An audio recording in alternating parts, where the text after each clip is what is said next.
নমস্কার and hello সকলকে, আশা করি আপনারা সবাই খুব ভালো আছেন। প্রবাসী রূপা চ্যানেলে আরেকটি নতুন ব্লগ নিয়ে আপনাদের জন্য হাজির হয়ে গেছি।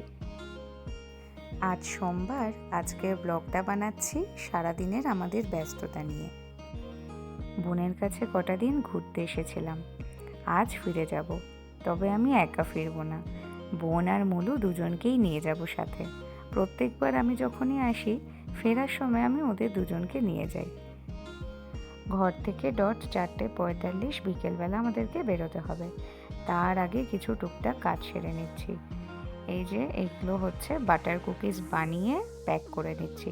কিছুটা রাস্তায় খাবো আর যেটুকু বাঁচবে বরকে ধরিয়ে দেবো। ফ্রিজের মধ্যে খানিকটা দুধ ছিল, তা দুধটা নষ্ট হয়ে যাবে যদি রেখে যাই। যাতে নষ্ট না হয় তার জন্য একটু সিমুইও বানিয়ে নিয়েছি। সিমুইটা আমার একটু সেমি লিকুইড থাকলে ভালো লাগে, কিন্তু দুধটা অল্প ছিল আর সিমুইটা বেশিই দিয়ে দিয়েছি, তাই জন্য একটু ঘন হয়ে গেছে। যাই হোক, খাওয়া দাওয়া করে লাস্টে আমরা ঝটপট করে সব রেডি হয়ে নিচ্ছি আর কি, যাতে কোনো কিছু না ভুলে যাই সেগুলো চেক করে যাওয়া। বেশ কিছু দিনের জন্য ওদেরকে নিয়ে যাব আমি, তাই জন্য ওরাও ভালো করে সব চেক টেক করে নিচ্ছে যে সব ঠিকঠাকভাবে নেওয়া হয়েছে কিনা, চারিদিকে লাইট অফ আছে কিনা, গ্যাস অফ আছে কিনা, এই সব আর কি। বাইরে কিন্তু আজকে ওয়েদারটা মানে ঘরে থাকার জন্য যেরকম ওয়েদার হলে ভালো হয়, মানে পুরো একটা গ্লুমি টাইপের ওয়েদার, বৃষ্টিও পড়েছে, রাস্তা ভেজা, এর মধ্যেই আমাদেরকে বেরোতে হবে। এরম ওয়েদারে ঘরের ভেতর থাকতে কিন্তু হেভি মজা লাগে, কিন্তু যাই হোক, আমাদেরকে যেমনই ওয়েদার হোক বেরোতে তো আজকে হবেই। এখন কোথাও বেরোনোর সময় এই যে আমরা লাইট জ্বলছে কিনা, ওভেন অফ আছে কিনা, বা দরজা ঠিক মতো বন্ধ করেছি কিনা, সব জানলা বন্ধ আছে কিনা, এই কাজগুলো যখন করি মানে মনে হয় যেন সময়টা কতটা পেরিয়ে গেছে না।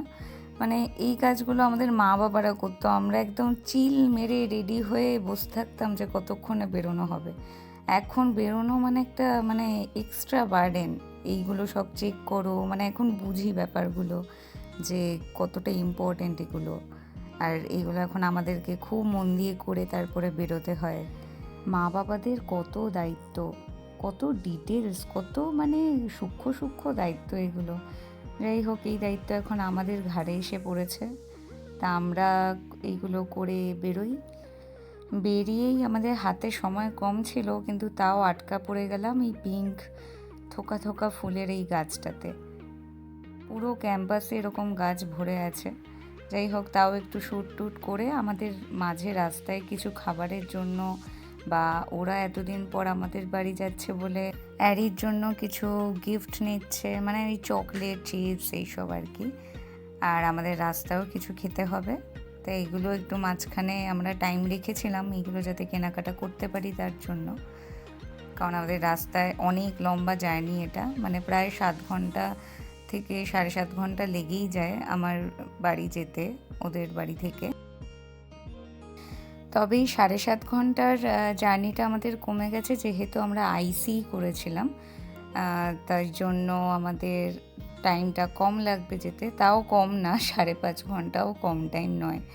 তাই জন্যই এত খাবার দাবার আমাদের ব্যাগে যাতে থাকে, খিদে পেলে যাতে টুকটাক করে মানে খেয়ে সময়টা কাটাতে পারি। আর ট্রেনে থাকলে আমাদের ভারতে যেমন ট্রেনে এই এই চানাচুর উঠলো, ঘটি গরম উঠলো, তারপরে অনেক রকম খাবার ওঠে, তা এখানে তো আর সেইগুলো থাকে না। আর আমাদের ভারতীয় মন একটু খুচখাচ খেতে চায়, তাই জন্য আমরা ব্যাগের মধ্যে আগে থেকেই কিনে টিনে রাখতে হয় আর কি। আর এই যেতে যেতে তো সবসময় আমার এই ট্রেনের থেকে যেই সিনারিগুলো দেখা যায়, এটা আমার প্রচণ্ড ভালো লাগে। আমি যেখানেই যাই, মানে ভারত থেকেও আমার ট্রেনের সিনারিগুলো দেখতে খুব ভালো লাগে, এখান থেকেও খুব ভালো লাগে। আর এই যে ইতিমধ্যেই আমার বানানো বিস্কুটগুলো কাজে লেগে যাচ্ছে।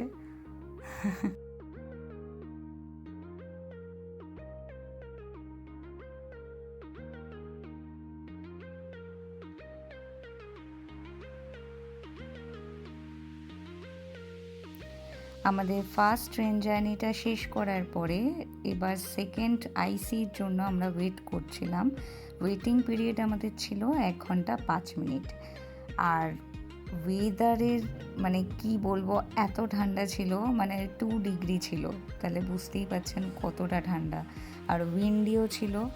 আর এতটা লম্বা ওয়েটিং পিরিয়ড তো স্টেশনে কেউ ছিল না, এই আমরা 3 জন।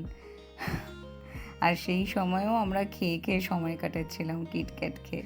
তা এতক্ষণ ওয়েট করতে করতে একটা খুব অদ্ভুত ঘটনা আমাদের চোখের সামনে হয়। প্রত্যেকটা প্ল্যাটফর্মে ভেন্ডিং মেশিন দেখতেই পাচ্ছেন আপনারা। এবার ওই পারের প্ল্যাটফর্মে যে ভেন্ডিং মেশিনটা আছে, একটা লোক এলো, অদ্ভুত একটু অগোছালো গোছের একটা লোক, 2 হাতে ব্যাগ।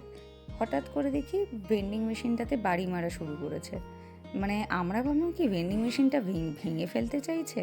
তারপর দেখলাম না, এমনভাবে বাড়ি মারছে যে মেশিনটা ভাঙবেও না, কিন্তু একটা ক্যান বেরিয়ে এলো লাস্টে।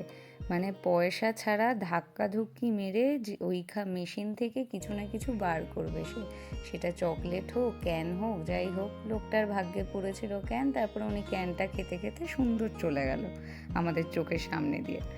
যাই হোক, চকলেট খেয়ে এইসব কাণ্ডকীর্তি দেখতে দেখতে, কিছু গল্প করতে করতে আমাদের আইসি এসে গেল। 1 ঘন্টা 5 মিনিট আমরা অনেক কষ্টেই পার করেছি।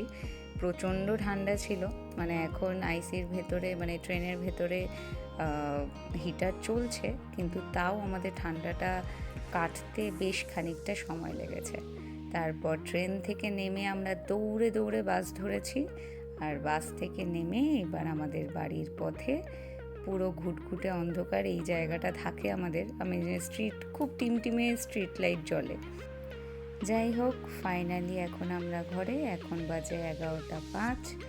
আমরা ইচ্ছা করেই বিকেল থেকে রাতের একটা জার্নি চুজ করেছিলাম, তা সেফলি ঘরে পৌঁছে গেছি। আর ঘরে ঢুকে এই যে একটা কিউট খরগোশওয়ালা, সকালে আজকে খরগোশ দেখেই বেরিয়েছিলাম, তারপর ঘরে দেখি এসে অ্যারি একটা খরগোশ চকলেটই আমাদের জন্য রেখেছিল, যেহেতু রিসেন্ট আমাদের ইস্টার গেছে। তো যাই হোক, আশা করি আপনাদের এই ব্লগটি ভালো লেগেছে। দেখা হবে নেক্সট আরেকটি ব্লগে। ততদিনে খুব ভালো থাকবেন আপনারা সবাই। আর আমাদের এই ব্লগটি যদি ভালো লাগে থাকে তাহলে আপনারা লাইক, শেয়ার অ্যান্ড সাবস্ক্রাইব করে দেবেন। Bye bye.